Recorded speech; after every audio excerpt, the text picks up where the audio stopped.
सो Elon Musk से जब ये पूछा गया कि आपने रॉकेट साइंस कैसे सीखा, तो गेस वोट कि उनका आंसर क्या रहा होगा। उनका आंसर था I read books. So how did you go about acquiring the knowledge? Well, like I said, I read a lot of books, talked to a lot of people. Warren Buffett जो कि एक billionaire है, रोज दिन के 5 से 6 घंटे किताबें पढ़ते हैं।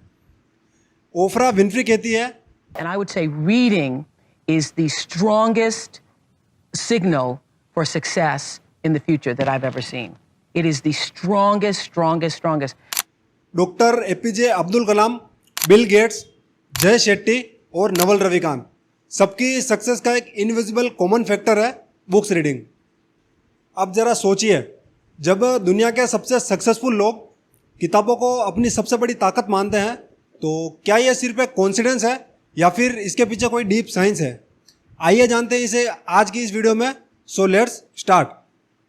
अगर आप भी उन लोगों में से हो जो ये सोच रहे हो कि मुझे तो बुक्स पढ़ने का टाइम नहीं मिलता, या फिर आखिर हमें बुक्स पढ़नी क्यों चाहिए, तो आइए जानते हैं इसे एक साइंटिफिक एक्सप्लेनेशन है कि बुक पढ़ने से आखिर हमारे ब्रेन पर क्या असर होता है।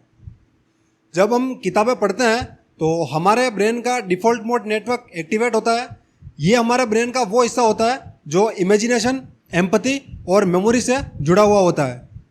और तो और फंक्शनल एमआरआई स्कैन से साबित हुआ है कि किताब पढ़ने वाले लोगों का ब्रेन एक्टिवली ज़्यादा स्ट्रांग होता है, खासकर इमोशनल इंटेलिजेंस और डिसीजन मेकिंग में। एक न्यूरोसाइंस स्टडी की रिसर्च हुई थी जिसमें 2 ग्रुप बनाए गए। एक ग्रुप को रोज 30 मिनट तक फिक्शन बुक्स पढ़ने के लिए कहा गया और दूसरे ग्रुप को कुछ भी नहीं। 4 हफ्तों में जिन लोगों ने बुक्स रीडिंग की थी उनका फोकस लेवल बढ़ गया, उन लोगों का स्ट्रेस घटा और उन्होंने ज़्यादा कॉन्फिडेंट और एम्पैथेटिक डिसीजन लिए। वहीं दूसरे एग्जाम्पल की अगर हम बात करें तो फोर्ब्स की एक स्टडी में एक डेटा निकाला गया जिसमें सेल्फ मेड मिलियनर की लिस्ट जारी हुई। उस लिस्ट में 85% सेल्फ मेड मिलियनर्स के नाम आए जो रोजाना कम से कम 30 मिनट बुक्स पढ़ते हैं। लेकिन वो कोई फिक्शन बुक्स नहीं पढ़ते, वो सेल्फ इम्प्रूवमेंट, साइकोलॉजी और बिजनेस जैसी किताबें पढ़ते हैं जो उन्हें लाइफ में अपलिफ्ट करती है और उन्हें एक नया विजडम देती है। तो जब आप किताब पढ़ते हैं तो सिर्फ आप बुक्स की लाइन ऑब्जर्व नहीं करते, आप एक अलग माइंडसेट में एंटर करते हो। किताबें आपको ये सिखाती है कि दुनिया को देखने का एक दूसरा भी तरीका होता है। और वहीं आज के टाइम में जहां हर कोई सोशल मीडिया के बहुत ज़्यादा यूज़ की वजह से अपना अटेंशन स्पैम खोते जा रहा है, लोग उन 60 सेकंड की रील को देखकर ये फील कर रहे होते हैं कि उन्होंने उस रील से कुछ सीख लिया है। लेकिन आप खुद ही सोचो कि आपकी उन देखी गई शॉर्ट्स वीडियो में या फिर रील्स में से आपको एक्चुअल में कितनी याद भी रह पाती है। और एट द एंड आप एक 60 सेकंड की रील से सीखने का कितना ही एक्सपेक्ट कर सकते हो। रील्स आपको सिर्फ आधा अधूरा नॉलेज दे पाती है, वहीं किताबें आपकी लाइफ में एक ऐसा रोल प्ले करती है जो आपको पेशेंस रखना सिखाती है, आपकी थिंकिंग एबिलिटी को डेवलप करती है और आपके माइंड को शेप करती है। और मोस्ट इम्पोर्टेंटली आपको खुद की आवाज़ सुनना सिखाती है। मैं खुद एक रीडर हूँ और एज ए रीडर मैं आपको ये बात बोल सकता हूँ कि बुक्स रीडिंग आपकी लाइफ के सबसे बेस्ट डिसीजन में से एक हो सकता है। मैंने पिछले कुछ सालों में कई सारी किताबें पढ़ी जिनमें से मुझे बहुत कुछ सीखने को मिला है और मेरा माइंड काफ़ी ब्रॉड हुआ है। लेकिन हाल ही में अभी जिस बुक ने सबसे ज़्यादा इम्पैक्ट डाला है, जो कि अभी मैं हाल फिलहाल पढ़ रहा हूँ, जिसका नाम है attitude is everything by Jeff Keller. इस किताब की कुछ फेमस लाइन्स है जो मुझे काफ़ी पसंद आई है, मुझे काफ़ी इम्प्रेस किया है। जैसे कि first example, there is nothing either good और bad but your thinking make it so. ये विलियम शेक्सपियर की लाइन है जो कि इंग्लैंड में जन्मे एक अंग्रेजी के एक महान कवि और अभिनेता थे। विलियम शेक्सपियर कहते हैं कि अच्छा और बुरा कुछ नहीं होता है, हमारी थिंकिंग ही उसे अच्छा और बुरा बनाती है। सेकंड लाइन जो कि जेफ केलर की इस बुक में है, you are a human magnet, you attract what you are. यानी आप जैसा सोचते हो वैसे ही हालात आप अपने लिए अट्रैक्ट करते हो। और ये सोच बनती कहाँ से है? सोच बनती है पढ़ने से, समझने से, या फिर जो कंटेंट आप मोस्टली कंज्यूम कर रहे होते हो उससे, या फिर हमारे आसपास के सर्कल से। तो बुक्स रीडिंग आपके लिए एक पॉजिटिव सर्कल का काम करती है। तो अब मुझे नहीं लगता कि इन कारणों के अलावा भी आपको कोई कारण चाहिए होगा बुक रीडिंग स्टार्ट करने के लिए। अब वो बुक चाहे सेल्फ इम्प्रूवमेंट की हो या फिर आपके नीश से रिलेटेड, बुक रीडिंग से आपकी सोच में पॉजिटिव फर्क पड़ता है और सिर्फ सोच का फ़र्क ही आपको दूसरों से अलग बनाता है। ज़रा सोचिए, दो लोग एक जैसी सिचुएशन में हैं, दोनों एक जैसे हालात में हैं, एक हार मान जाता है और दूसरा उस प्रॉब्लम का सॉल्यूशन निकाल लेता है। फ़र्क किस चीज़ में है? सिर्फ सोच में। उन दोनों की सोच ही उन दोनों को अलग करती है और यह सोच बिना इनपुट के कभी नहीं बदलती। सोशल मीडिया से कभी सोच नहीं बनती, सोच बनती है किताबों से। और जब आप rich dad poor dad, atomic habits और थिंक एंड ग्रो रिच जैसी किताबें पढ़ते हो तो आप ये सिर्फ बुक्स नहीं पढ़ते हो, आप ऑथर के सालों का एक्सपीरियंस पढ़ रहे होते हो। जो एक्सपीरियंस उन्होंने सालों की मेहनत से गेन किया होता है वो सिर्फ आप उनकी बुक्स पढ़कर यूज़ कर सकते हो।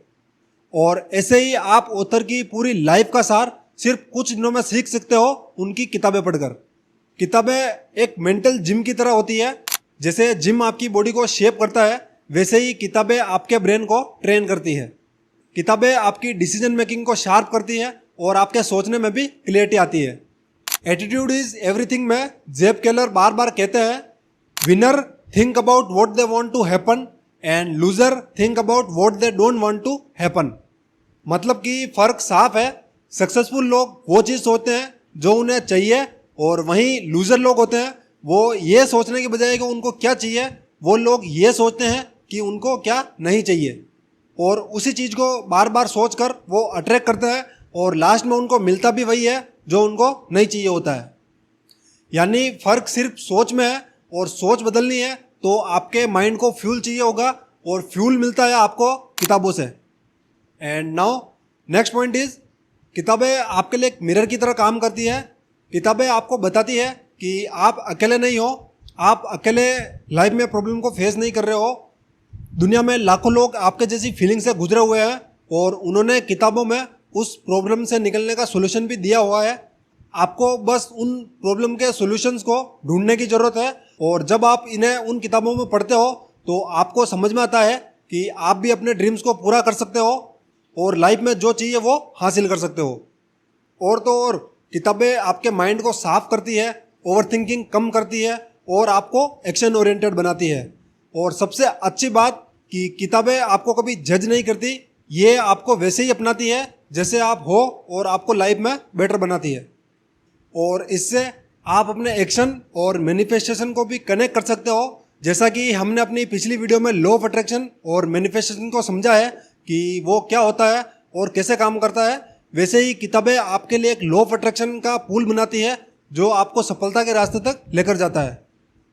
जो आप सोचते हो वही आप अट्रैक्ट करते हो और एक अच्छी सोच बनाने के लिए आपको कुछ प्रूवन थॉट्स चाहिए होते हैं जो आपको किताबों से मिलते हैं।